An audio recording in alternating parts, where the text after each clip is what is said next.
We have the latest for you right now on breaking news we've been following for you. Valley Water rescue divers are on standby to recover a body from the Cheyenne River in West Fargo.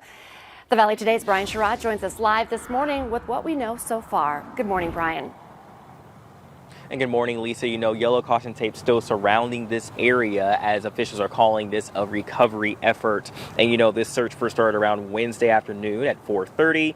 And this is at the Cheyenne River off of 13th Avenue in West Fargo. Now, officials received report of a possibly suicidal woman who could be in this Cheyenne River. Police, fire departments, water rescue, drones, and canines are all used in this search. Emergency crews also faced with strong currents that are making this recovery even more challenging. But at this time, Valley Water Rescue is using underwater sonar for this search, and they're feeling that it's more suitable for the potential recovery. The biggest challenge right now is there actually is a current in the Cheyenne River. Our crews are trying to work against that current to do some searching. Now, I did reach out to West Fargo to try to see if we can receive updates on when we can see the crews out here again, or even try to look closely at the water to see if we can see the boats. And so far, nothing we've seen or no kind of updates so far. But what we can tell you, like I mentioned, is that this yellow caution tape behind me, you cannot cross this area. They're saying for you just to avoid this area in general. Again, we'll keep you updated as we receive more information. Still a massive area blocked off. Brian Sherrod reporting live for us. Thank you. There's new information today on a North Dakota plane crash that killed 3 medical transport people. It happened out near Mandan. Federal investigators are now saying pilot error most likely caused that crash in 2018. The National Transportation Safety Board's final report says the plane went down because of the pilot's failure to maintain control of the airplane in dark night conditions. And that resulted in an in-flight overload failure of the wings and breakup of the airplane. Bismarck Air Medical pilot Todd Lasky, Metro Area Ambulance paramedic Chris Iverson, and CHI St. Alexis health nurse Bonnie Cook all died in that crash. They were on their way to Williston to pick up a patient. Breaking overnight, the Minneapolis City Council unanimously approved a budget early this morning that will shift about $8 million from the police department to violence prevention and other programs, but will keep the mayor's targeted staffing levels for sworn officers intact. The mayor had threatened to veto the entire budget if the council went ahead with its plan to cap police staffing.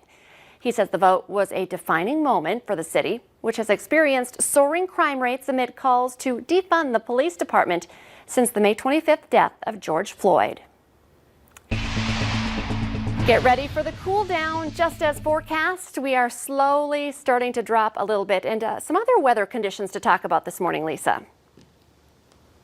Yeah, you know, that starts with a system that's been working its way through since last night up along the Canadian border area. And we've got some impacts from that to start off our day today. This is a recent view from a Minnesota DOT plow, their dash cam there, as they're looking along Highway 89 north of Roseau heading to the Canadian border. You can see there was a fresh coating of snow in that area with the latest round that just moved through. So they're still working on clearing this out.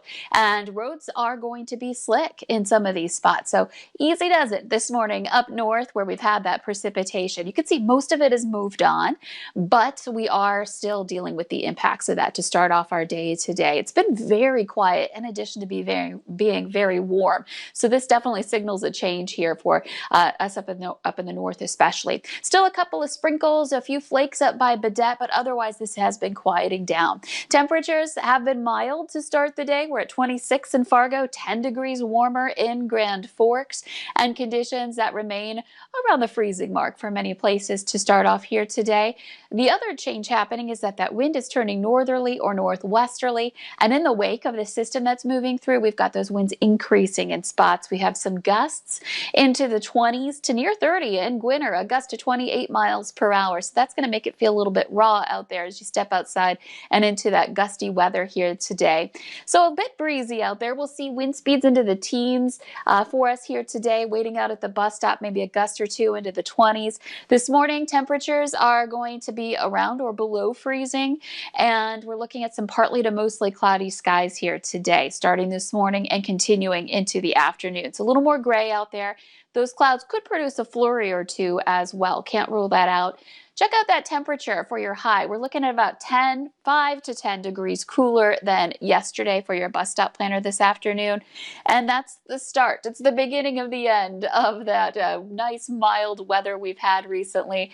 We'll be dipping below freezing for highs as we head into the weekend and beyond. So good ice making weather for those who want that colder, wintry kind of weather to return. It's coming back. All right. Thank you, Lisa. The U.S. is poised to take a big step forward in the fight against the coronavirus. An FDA advisory panel will vote today on whether to recommend emergency use authorization for Pfizer's vaccine. The first doses could be shipped to states this weekend. North Dakota's limited occupancy rules for bars and restaurants is being extended to January 8th. The state mask mandate is also extended to January 18th. But Governor Doug Burgum does say school sports can resume competitions starting this coming Monday.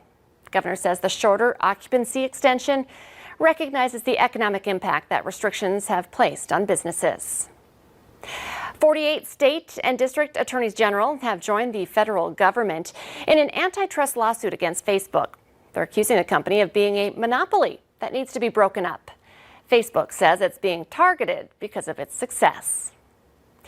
Joe Biden's youngest son says he's the subject of a federal investigation into his taxes. Hunter Biden says he only learned of this week. His father released a statement saying he is deeply proud of his son. A Breckenridge, Minnesota woman is out hundreds of dollars after hiring who she thought was a contractor in the Fargo-Moorhead area. She says she paid Tony Klein $800 to build a vanity and linen tower for her bathroom, but the work was never done. The Minnesota Department of Labor and Industry says that's not enough to put Klein behind bars. For that to happen, the project would have had to be more than $4,000. We've been reporting on Klein and his contracting schemes for years. I was upset that I got ripped off, and I had seen that you guys had done a story on him a few years ago. And so I thought, this guy's still at it. Somebody needs to warn other people. Consumers should not, under any circumstances, accept his offer or bids to do work. It is illegal, and they're likely going to get burned. The best thing that Klein's victim can do now is take it up in small claims court. We tried several times to get a hold of Klein, but we were unsuccessful. People in Grand Forks are remembering fallen police officer Cody Holty this holiday season. Brenda Cole of the Muddy Waters Clay Center made these ornaments and is gifting them to the police department, Holty's family, and everyone who was on call on May 27th. That was the day Holty was shot and killed while serving an eviction notice. Other community members made and donated a memorial wreath in honor of Officer Holty. The officers are keeping it on display in the lobby throughout the holiday season. In our schemes and ripoffs this morning, watch out for two new scams targeting people in the Fargo-Moorhead area. One involves a spoofing of the phone number for the Cass County Sheriff's Office main line. The caller identifies themselves as a deputy and claims to be notifying people that they have an active arrest warrant. The phone number being used is 701-241-5800. Now, at times, the Cass County Sheriff's Department will call people about an active warrant in an attempt to set up a court appearance. But bond payment is never requested over the phone. The bond must be paid in cash at the courthouse. Now, the other scam we want you to know about, it has someone contacting people and telling them that they won a cash prize through the Publishers Clearinghouse. The scammer says a payment must be made in order to claim their winnings. But a heads up, if it was legitimate, you would not be asked to pay anything up front. All of the fees would be removed from the sum of your winnings. The Sheriff's Office says they're unaware of anyone falling victim to these scams.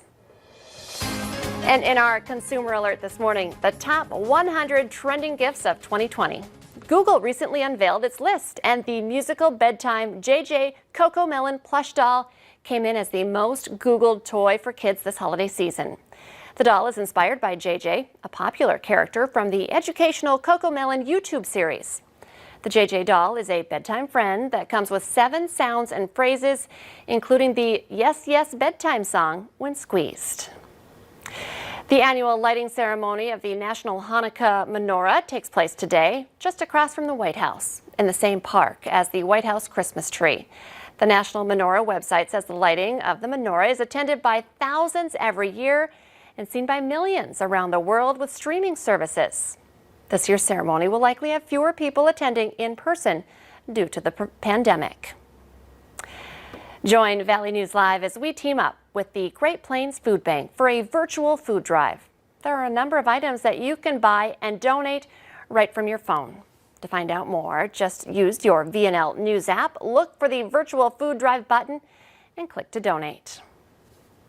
Let's get our answer now to our question of the morning on Facebook. Today's question: during the difficult 10 months of the pandemic, 69% of people said that this gave them an added sense of hope. What is it?